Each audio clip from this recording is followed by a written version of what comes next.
La politique nationale de microfinance au centre d'une rencontre entre le Premier ministre Emmanuel Nadingar et une délégation du Fonds d'équipement des Nations Unies. Vous suivrez les échos dans un instant.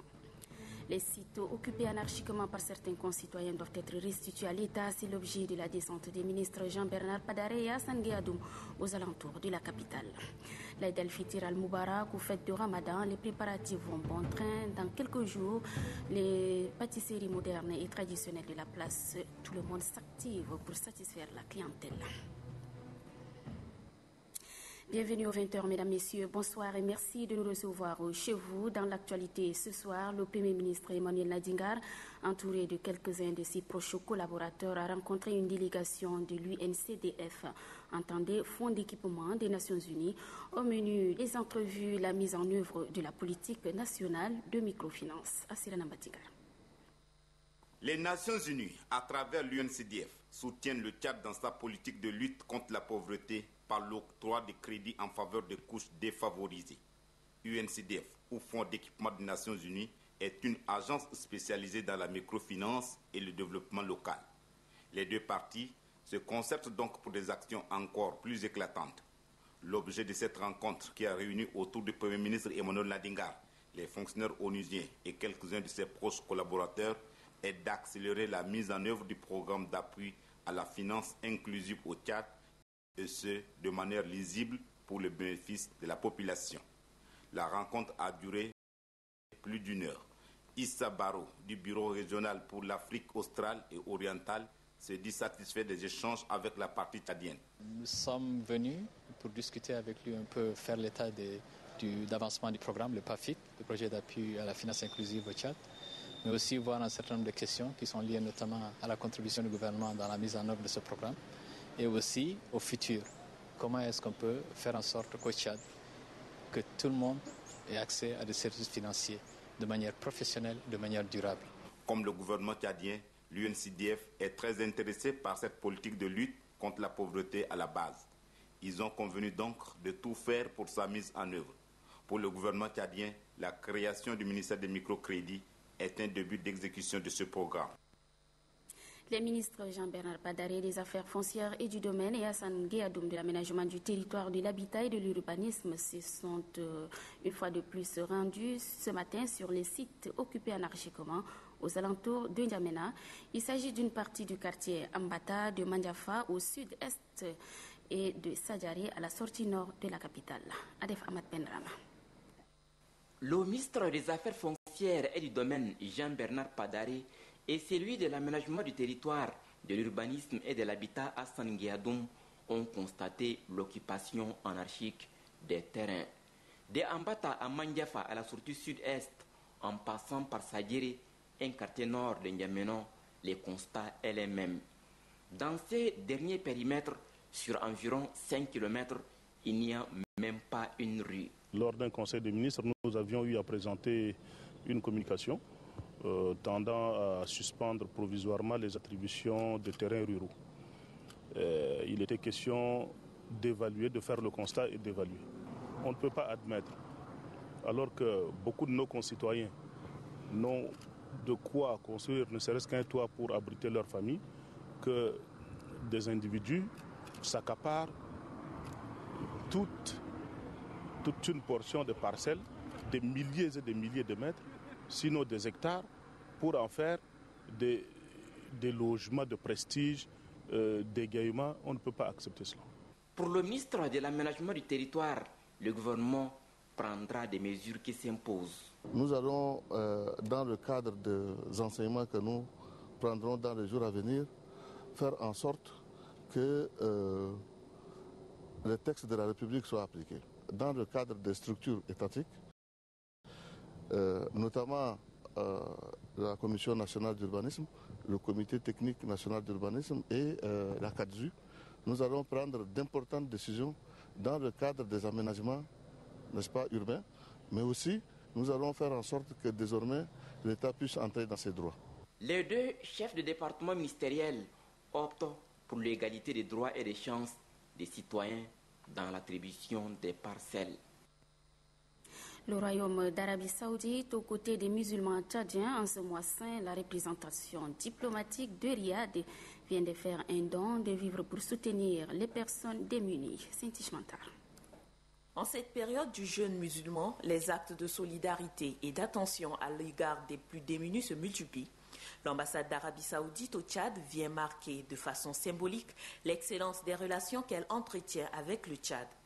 100 tonnes de dattes, aliments très importants dans le régime des jeûneurs musulmans, sont donc mises à la disposition du gouvernement tchadien. Pour le chargé d'affaires de l'ambassade, il s'agit en fait de manifester la fraternité et d'accomplir par la même occasion le commandement de Dieu qui appelle à l'entraide. Un geste très apprécié par la ministre de l'Action sociale, Fatimeh Issa Ramadan, qui a rassuré que ce don ira directement aux plus démunis. Elle s'y engage.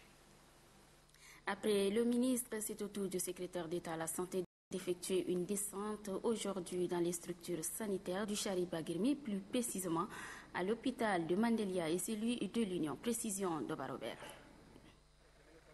Le ministère de la Santé publique poursuit sa série de visites dans les différents centres de santé du Chari-Bagirmi. À l'hôpital de l'Union comme celui de Mandelia, le secrétaire d'État à la Santé publique est venu s'imprégner de la présence effective de ses agents en cette période de grève lancée par l'intersyndicale. Il ressort globalement de cette visite d'inspection que le personnel soignant n'a pas rangé sa blouse, ses bistouris et autres seringues dans les placards. Les malades reçoivent des soins. Ceux qui sont hospitalisés sont régulièrement suivis par le personnel soignant. Pour la délégation sanitaire régionale du Chari-Bagirmi, le mot d'ordre de grève lancé par l'intersyndicale n'est pas suivi dans sa circonscription sanitaire. Dans les 4 hôpitaux de district de N'Djamena, à savoir l'hôpital de l'Union, de Sultan Kasser, de Gozator et de la Paix, les agents se sont organisés de telle façon que tous ces hôpitaux-là sont fonctionnels. Le secrétaire d'État à la santé publique tient à saluer le courage et l'abnégation du corps soignant. Les hôpitaux sont fonctionnels, les personnels de la santé sont là, et ils font leur travail comme il se doit. Le secrétaire d'État à la santé publique invite par ailleurs les malades à se faire soigner dans les différents centres de santé mis à leur disposition par le pouvoir public. La mission conduite par le directeur général de la législation à Bangor, Laye et Pala, dans le cadre de l'opération Cobra, vient de s'achever. De nombreuses plaintes sont remises au procureur de la ville de Pala, Rangatam Irima. Conduite par le directeur général de la législation, Deougang Jonathan, et du magistrat Massinger Kaga, conseiller du garde des Sceaux, ministre de la Justice, cette mission s'inscrit dans le cadre de l'opération Cobra. Après les localités de Bangor, Laye, l'équipe d'experts Cobra a posé ses valises dans la région du Maikibi Ouest. Au parquet de Pala, la délégation conduite par le directeur général de la législation, Deougang Jonathan, a eu des échanges avec le procureur. À Pala, la même procédure est en train d'être suivie. Nous avons déposé notre plainte, mais pour ce qui est le cas de Pala, nous n'avons pas trop de détails à vous dire, parce qu'il faudrait qu'on s'assure si toutes les personnes impliquées sont sur place ou bien ils sont absents de Pala. Donc c'est peut-être que le procureur de la République qui, avec le temps, va nous donner des informations détaillées à propos de ces personnes-là. Lancée il y a de cela 3 mois sur l'ensemble du territoire, l'opération Cobra vise l'assainissement des services publics. Et puis, quelques semaines après le passage de la mission Cobra à Béchi dans le Wadaï, le gouverneur de la région, Kedala Yunusa Medi, a eu une séance de travail avec les délégués et chefs des différents services de la région. Au cours des échanges, des instructions fermes ont été données pour une bonne marche de l'administration publique. Anastasie Bissi. Pour plus de productivité et d'impact dans les différents services de sa région, le gouverneur du Wadaï a rencontré personnellement les délégués et chefs de service. C'est sur la base des dysfonctionnements relevés lors du récent passage de l'opération Cobra que le gouverneur tient à rappeler son auditoire à l'ordre. Les absences non justifiées, les retards répétés au lieu de service et la légèreté dans les prestations ont été dénoncés. Kedala Yunus Amidi veut aussi, à travers cette rencontre, les identifier physiquement afin de situer les responsabilités de chacun. Nous devons constituer une équipe, une bonne équipe de travail, une équipe cohérente, une équipe soudée, une équipe homogène, une équipe qui parle, qui va dans la même direction, surtout qui est animée du même désir, de la même préoccupation, à savoir bien faire le travail, voir l'intérêt général. La libre circulation des biens et des personnes dans les différents départements de la région, ainsi que la gestion préventive des conflits intercommunautaires ont également fait l'objet des échanges. Revenons à N'Djamena pour parler de la session de formation organisée par le ministère de l'Enseignement primaire et de l'Éducation civique à l'intention de ses agents. Elle est essentiellement axée sur la gestion administrative. Amadia Abbas. La formation en gestion administrative dans les différents départements ministériels préoccupe le gouvernement. C'est pourquoi le ministère de l'Enseignement primaire et de l'Éducation civique s'attelle à renforcer la capacité de ses agents en matière de techniques de gestion des ressources humaines. Au cours de cette formation, les participants issus des différents services du ministère vont se familiariser avec les différents thèmes, à savoir les techniques d'analyse des formations, l'évaluation des plans de formation et la communication organisationnelle. Pour le secrétaire général du ministère de l'Enseignement primaire et de l'Éducation civique, cette formation tombe à point nommé. L'heure n'est plus à l'amateurisme et au cafouillis, mais à la compétence et à l'excellence. Il convient de préciser que ces vertus sont recherchées par les plus hautes autorités du pays, à la tête desquelles le président de la République, chef de l'État, son Excellence Idriss Déby Itno. Cette formation rendue possible grâce à l'appui financier de l'Agence française de développement vise la mise en œuvre de la politique sectorielle de l'éducation au Tchad. Le premier conseiller à l'ambassade des États-Unis au Tchad a échangé ce matin avec les responsables de l'université Roi Faisal de N'Djamena. Le diplomate onusien est allé s'enquérir des conditions de travail du corps enseignant et des étudiants. Maralé Joséphine. Accueilli par le recteur de l'université Roi Faisal, Abderrahman Oumar Al-Mahi, le premier conseiller à l'ambassade des États-Unis, Tolk Holstrom, est allé s'enquérir des conditions de travail des enseignants et des étudiants afin d'apporter un appui conséquent. Au cours de cette visite, ces responsables ont eu des échanges portant sur le renforcement des capacités des enseignants, la formation spécialisée des jeunes et bien d'autres domaines techniques. Il faut ajouter à ces préoccupations la documentation qui doit permettre aux étudiants de s'ouvrir au monde extérieur. Pour le premier conseiller à l'ambassade des États-Unis, Todd Holstrom, son pays, à travers l'ambassade, est déterminé à soutenir des actions visant à promouvoir la formation des cadres tchadiens. 9 jeunes de confession musulmane ont été primés hier à l'issue d'une compétition dans divers domaines.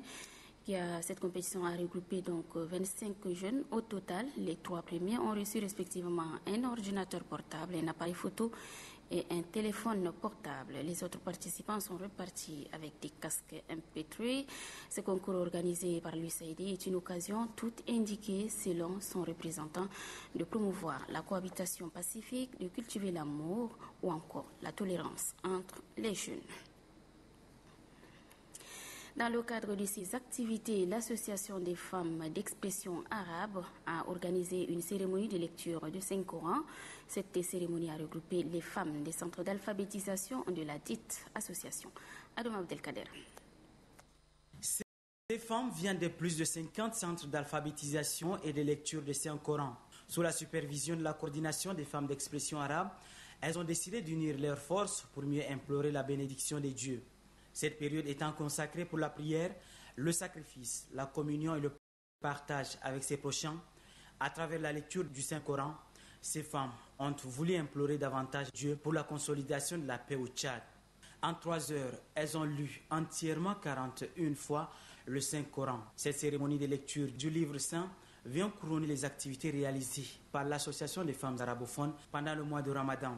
Il s'agit entre autres de l'iftar ou rupture du jeûne et la remise des dons aux nécessiteux. Nous avons prié pour que la paix se consolide parce que la paix est déjà là au Tchad. La coordination des femmes d'expression arabe retient désormais le 27e jour de Ramadan de chaque année pour les retrouvailles de la lecture du Saint-Coran. Les compétitions interétablissements arabophones ont lieu hier au Centre culturel libyen de N'Djamena, initié en début du mois saint par la direction des affaires de l'ambassade de la Libye. Plusieurs établissements ont participé à ces activités culturelles. Le point avec Suleiman Diabo. Les meilleurs établissements en compétition ont été récompensés. Ce sont les élèves du lycée Adil Al-Moustaqbal et ceux du centre musulman qui ont été primés. Ils ont reçu des cadeaux symboliques.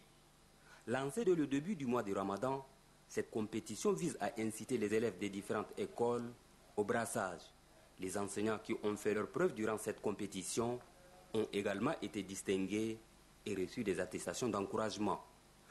Pour le président du jury, Mohamed Zain Al-Bachar, cette compétition va contribuer à rehausser le niveau des élèves en culture générale. Le chargé d'affaires de l'ambassade de la Libye au Tchad, au nom de son pays, s'est félicité de l'organisation de cette compétition. Pour lui, ce genre d'activité raffermissent les liens d'amitié et de coopération entre le Tchad et la Libye. Et puis, je le disais en titre de ce journal, à quelques jours de la fête de l'Aïd el-Fitr al-Mubarak ou fête de Ramadan, les préparatifs vont bon train. Aujourd'hui, une de nos équipes a fait un tour dans les pâtisseries de la place moderne comme traditionnelle. Voici ce qu'il nous rapporte. Le reportage est signé Adoumbe Hortense.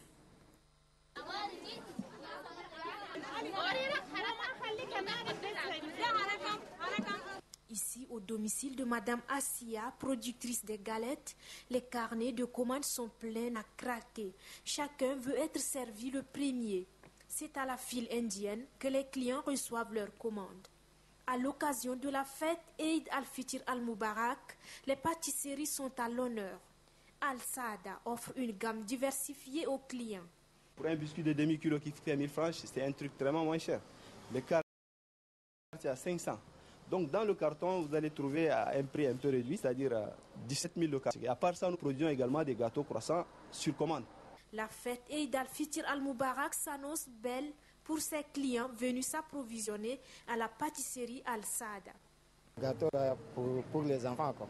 Tu sais, les jours de fête, là, sans gâteau, là, ça ne fait pas aller. Bon, vu les circonstances de la fête, donc on est obligé d'acheter les gâteaux. Pour le moment, j'ai acheté les biscuits et les bonbons. Comme tous les ans, le ramadan est passé à la vitesse de l'éclair puisqu'il s'achève bientôt. Et comme à l'accoutumée, les cuisines sont en effervescence avec bien sûr la préparation traditionnelle et moderne des pâtisseries. Chacun le fait selon ses moyens. Eh oui, le ministre de la Jeunesse et des Sports, Aïkal Zakaria Ben Djibrine, accompagné de ses proches collaborateurs, a fait un don d'équipement sportif aux enfants du village SOS Enfants. Ce don, composé des ballons, des maillots et bien d'autres, est une contribution du département pour l'épanouissement de ces enfants orphelins. Innocent Kilayou. Le lot d'équipements sportifs remis par le ministère de la Jeunesse et des Sports aux enfants du village SOS Enfants est composé des ballons de football, de basketball, des paires de chaussures sportives et des maillots. Pour le ministre de la Jeunesse et des Sports, Aïkal Zakaria Ben Djibrine, qui a remis officiellement les équipements sportifs. En tant que ministre en charge de la Jeunesse et des Sports, qui a pour mission de valoriser les sports tchadiens et inciter cette jeunesse à coopérer, se connaître, se brasser dans le respect et la convivialité, nous avons ce devoir sacré d'assister ces jeunes issus des différentes régions du pays. Le coordonnateur du village SOS Enfants, Abdelkerim Mahamad Abdelkerim, se dit ému du geste du ministère de la Jeunesse et des Sports. Les besoins en matière d'assistance à l'enfance sont énormes. L'insertion socio-professionnelle des jeunes est un autre défi. Et comme vous le savez, le village d'enfants SOS de N'Djamena voit déjà grandir ces jeunes et scrute des horizons pour leur réinsertion sociale et professionnelle. C'est dire que nous lorgnons votre ministère pour qu'ensemble nous réfléchissons à des projets dans ce sens. Juste après la remise des équipements sportifs, le ministre de la Jeunesse et des Sports a visité une maison familiale installée dans le village. Au cours de cette visite, un enfant abandonné par ses parents après une semaine de sa naissance a été présenté au ministre de la Jeunesse et des Sports. Le ministre de la Jeunesse et des Sports, Aïkal Zakaria Ben Djibrine, a profité de sa visite au village SOS Enfants pour mettre en terre un arbre fruitier. Voilà, mesdames, messieurs, c'est ici que s'achève cette grande édition. Merci à toutes et à tous. Très bonne suite de programme sur Téléchat et sur www.onertv.org. Je vous retrouve demain avec le même plaisir. Bonsoir.